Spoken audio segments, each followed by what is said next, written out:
Sweden Foreign Minister affirms that the world should not forget about Yemen crisis. International organizations call to provide protection for Yemeni women.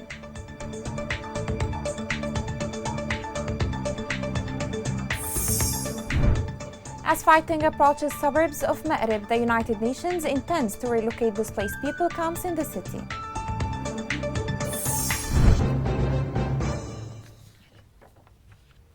Welcome to Yemen Today TV. This is the English news with me, Roshan Fouad.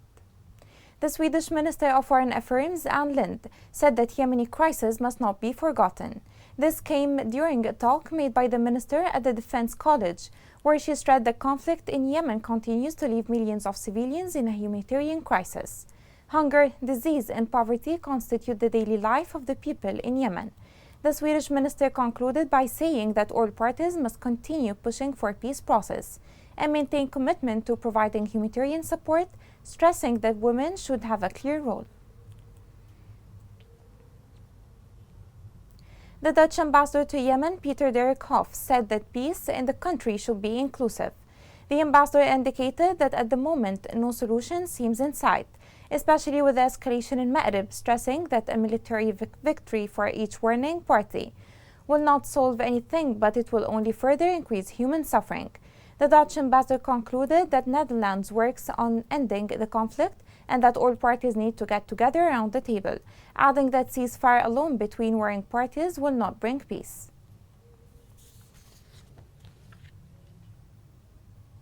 The Yemeni government described the Iranian regime's public support for Houthis as aggression and blatant interference in the affairs of a member state of the United Nations.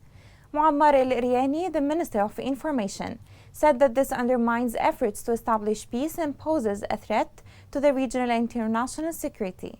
The Yemeni minister called on the international community to perform their legal responsibilities regarding the escalation of the Iranian aggression against Yemen, its role in undermining peace efforts, and its suspicious activities which can destabilize not only Yemen but also the entire region.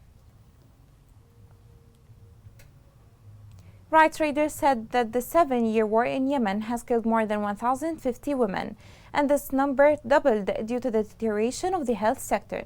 The organization called on the international community to put an end to violations that affect women in Yemen, especially as they are the groups that pay the highest cost of the war. The organization also called on the UN envoy to seriously seek to end the suffering of dozens of abducted women in Houthi prisons.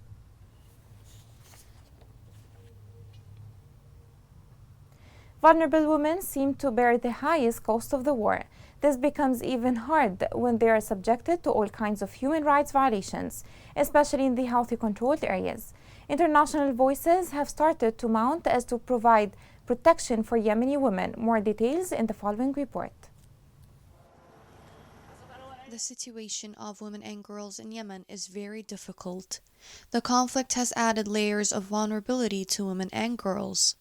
International organizations like UN Women are putting efforts to help women in Yemen in many ways. UN Women in Yemen seeks to address structural issues of gender inequality and address the urgent needs of women and girls. The agency implements a variety of projects, from assisting vulnerable women in places of detention to supporting women's rights actors working for peace. In 2014, UN Women established a presence in Yemen, working in close collaboration with the UN system to provide coordination and normative and programmatic support to advance gender equality and women's empowerment efforts.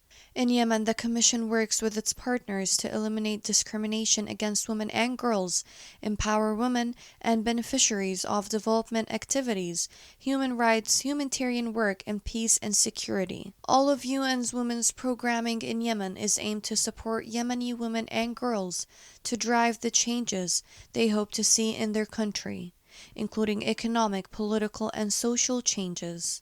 This work focuses on Yemeni women's experience of conflict and their potential role in the peace processes. Another organization aiming to help Yemeni women is the Yemeni Women's Pact for Peace and Security. It's an inclusive platform for Yemeni women to organize, debate, find common ground, and influence their collective voices to call for women's continued engagement in public decision-making. Despite all the hardships Yemeni women are going through because of the Houthi escalation, international organizations are trying their best to help end the suffering of these women in Yemen. To the west coast, joint forces advanced and took control of the outskirts of Wadi Sakm and several strategic hills, including El Jamal Hill, north of Magbana in Taiz. A military source said that the joint forces inflicted heavy losses on the rebels, both in equipment and personnel.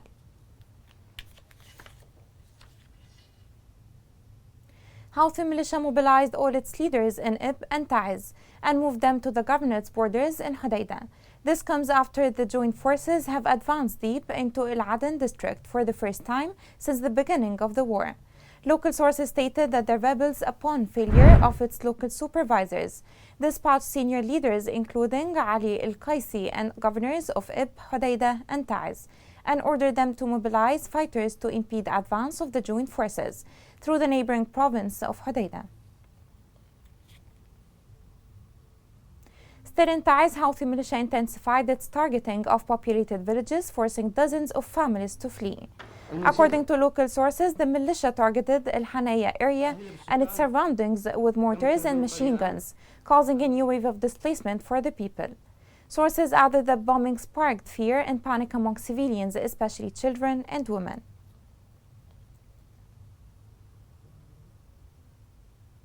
A woman was injured by a sniper fired by Houthi militia in Usaifra district in Taiz.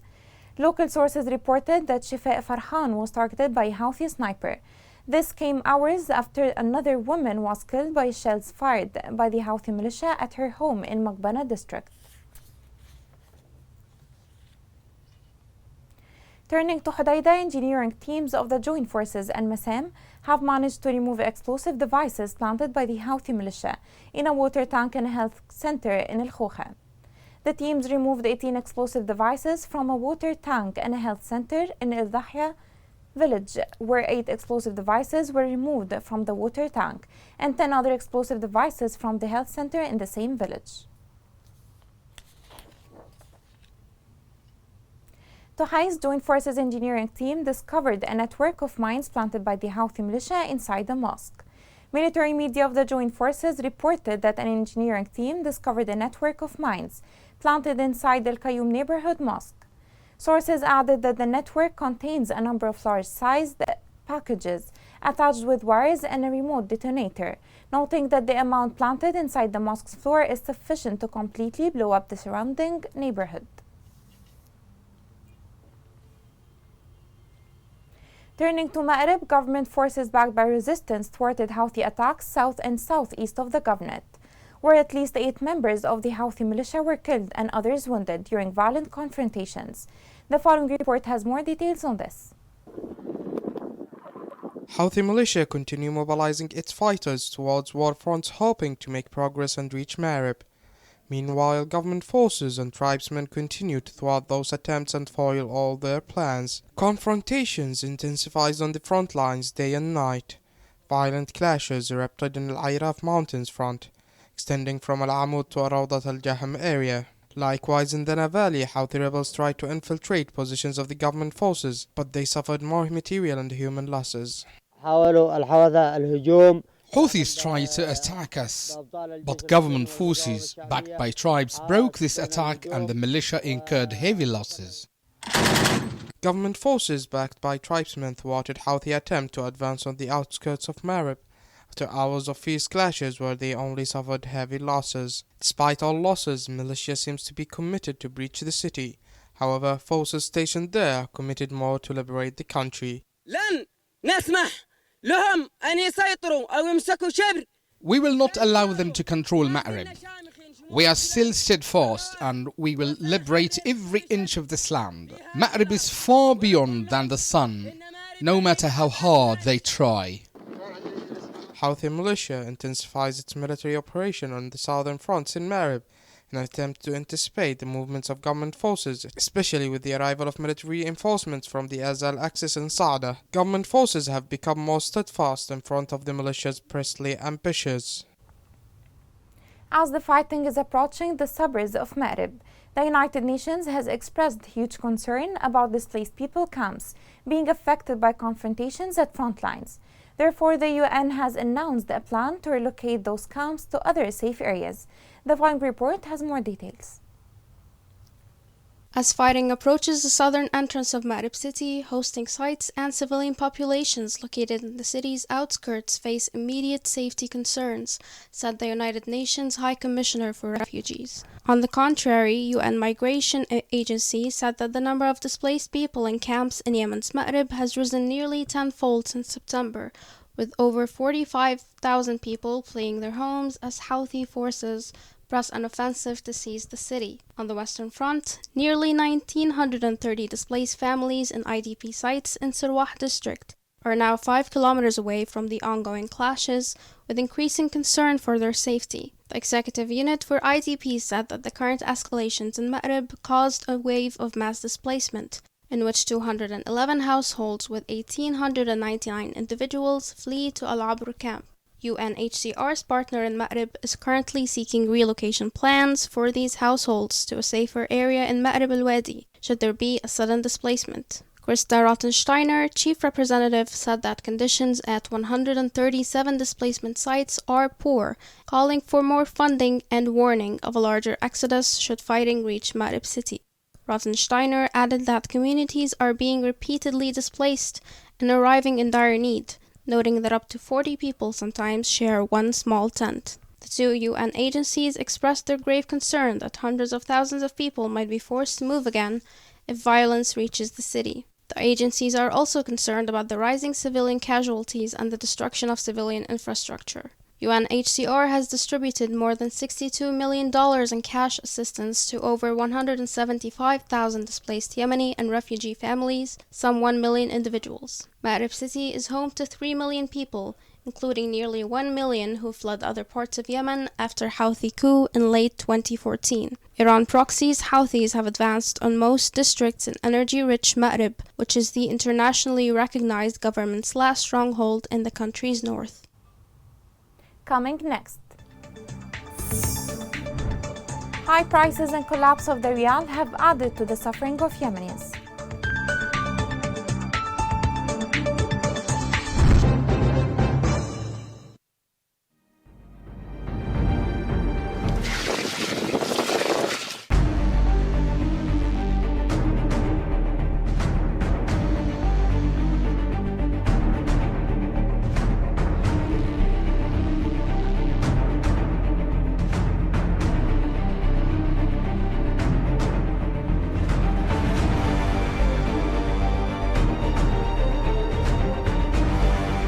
اضطرينا نحن نغادر من ذي وزحنا.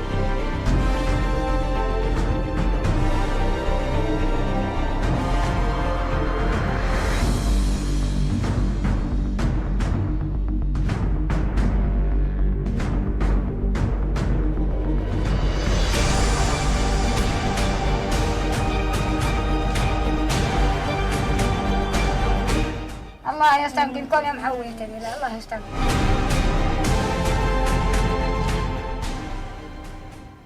Welcome back.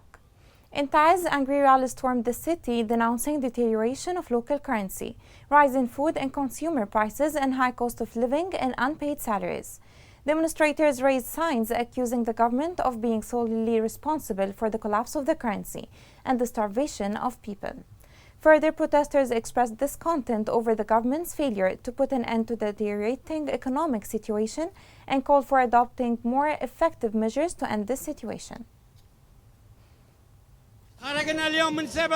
We took to the street because we suffer from hunger and the siege imposed on Taiz for 7 years now. We are destroyed, completely destroyed in Taiz. We are insulted in our country. We simply live in hell. We've been running looking for gas for more than 2 months. More than 10,000 citizens are looking for gas. We go out to the street to search for firewood in order to feed our children. They say the country's wealth is for the people, but we have no gas, only slogans. This crowd expressed their complete anger at the collapse of the national currency that the citizens suffer from. We call on government and coalition to save Yemeni citizens and support the state budget. The Yemeni rial continues to collapse before foreign currencies, while the government seems totally indifferent to do something about it. This deepens people's suffering, especially when basic food items cannot be afforded. The following report has more details on this. The Yemeni currency continues to tumble against foreign currencies in liberated areas, with relative stability in areas controlled by the Houthi militia, amid calls to speed up the return of the government to the interim capital Aden to take more effective measures to stop the deterioration. Despite the recent measures taken by the Central Bank of Yemen in Aden, this did not achieve results to stop the deterioration of the currency, including security measures, stressing local banks and closing exchange companies that violate the bank's instructions. At a time when the Houthi militias imposed a parallel banking sector in their areas of control, while continuing to prevent the circulation of the latest cash editions issued by the central bank in Aden, the fees for internal transfers from areas under the control of the government to areas under the control of the militias increased to 100%. Economists say that the stability of the rial exchange rate in areas controlled by Houthi militias does not reflect the reality of the economic situation, as the rebels imposes the exchange rate by force and encourages its banking companies to withdraw hard currencies from government-controlled areas. The deterioration of the Yemeni rial exchange rate in recent months has led to a collapse in the purchasing power of the population, as the powers of commodities funded by the central bank have risen. The crisis comes amid constant Yemeni accusations to the international community of overlooking and even planning with different divisions of Yemen into areas ruled by different militias instead of helping the country restore the Yemeni state. Things will continue to deteriorate and people's suffering will aggravate, while the government remains inefficient to take actions. To Aden, bakeries were closed due to high prices of flour and the lack of cooking gas. According to sources, many bakeries closed their doors due to the incredible rise in flour prices, lack of domestic gas, and high prices of the black market. Sources indicated that large queues of citizens have been seen in front of a number of open bakeries. Collapse of the national currency caused the price of a 50-kilo package of flour to rise to about 50,000 riyals, while the price of a gas cylinder reached more than 2,000 riyals.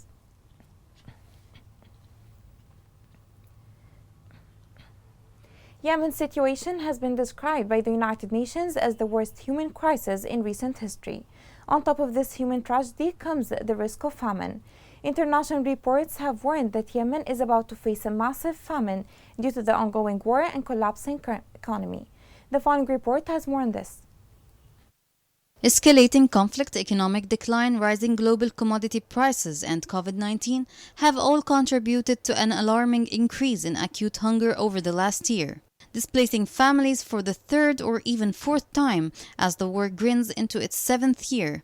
Rising food prices up to 200% above pre-war levels have made food unaffordable for millions. Nearly 50,000 people in Yemen are already living in famine-like conditions, and 5 million people are in immediate danger. A child dies every 10 minutes of preventable diseases such as diarrhea, malnutrition, and respiratory tract infections. 11 million people are facing crisis levels of food insecurity. Around half of all children under 5 in Yemen, 2.3 million children, are projected to face acute malnutrition in 2021. Nearly 400,000 are expected to suffer from severe acute malnutrition and could die if they do not receive urgent treatment. Throughout this year, the World Food Programme has increased assistance to all famine risk areas in Yemen.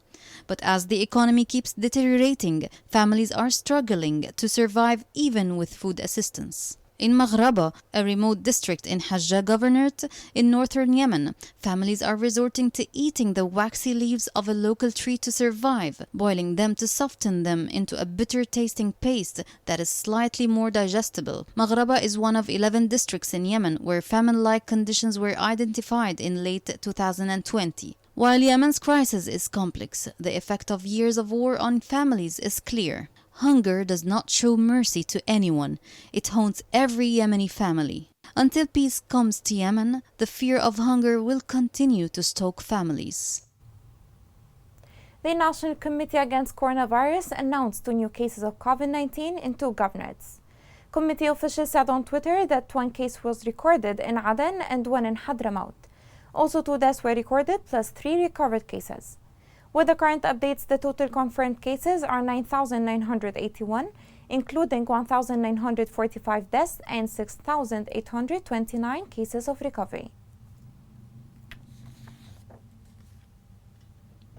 Here is a reminder of the main headlines. Sweden Foreign Minister affirms that the world should not forget about Yemen crisis. International organizations call to provide protection for Yemeni women.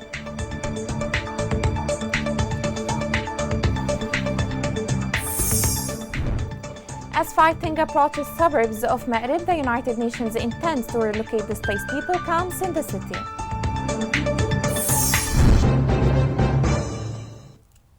This is the end of the news. It was Roshan Fouad. Thank you for watching.